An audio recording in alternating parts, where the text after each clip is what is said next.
بسم الله والصلاة والسلام على محمد وعلى آله وصحبه وسلم. خۆشەویستان و ئەزیزانم، سڵاتان یەکەمە سڵاوی ئیسلام. السلام عليكم ورحمة الله وبركاته.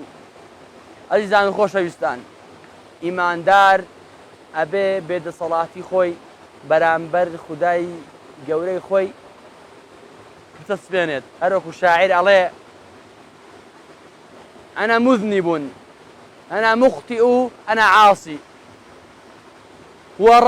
وغافر وراحم وكافي، قابلتهن ثلاثة بثلاثة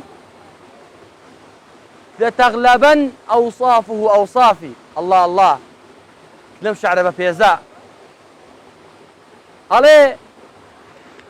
أنا من كابرايك سربيتي كارم، کابراهی گوناهکارم، کابراهی لادرم. تۆی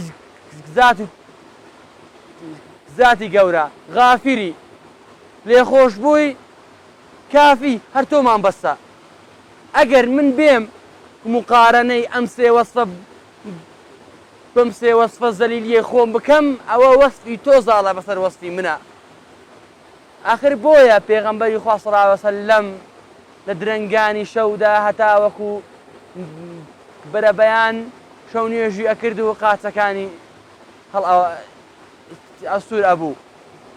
ئەی کاتێک دایکمەن عایشە پێ فەرموو کاتێک خوای گەورە لێت خۆشە بێ ئەم هەموو عیبارەتە بۆ ئەی فەرموو نابێت بەندەیەکی شوکرانە بژێری پەروەردگارم بم، نابێ من بەندەیەک بم سوپاس گوزاری خوای پەروەردگار بم. بۆیە ئێمە ئەبێ شوێن پێی ئەم ڕەسوولە هەڵبگرین، زەلیلی خۆمان بۆ خوای گەورە بچەسپێنین، بیسەلمێنین کەوا ئێمە بەندەیەکی سەرپێچی کارین، بەندەیەکی هەڵەین، بەندەیەکی لادەرین، بەندەیەکی بەگوێنەکەری ڕەب العالەمینین. ئەبێ بیشتی تەسبێنین کەوا هەر ئەوە لێمان خۆش ئەبێ، ئەمان کاتە بەهەشتەوە بە گەورەی خۆی، بە زات و جەلال و عەزەمەتی خۆی. ئێمەی بەندەیەکی نەفس نزمی ئاز نزم لێمان خۆش ئەبێ و ئەمان خاتە باشتەکەی خۆیەوە.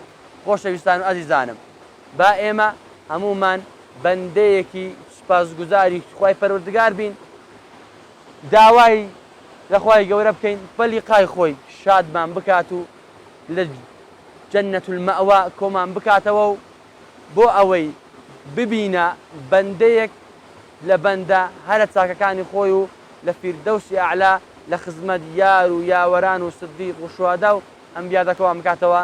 السلام عليكم ورحمة الله وبركاته.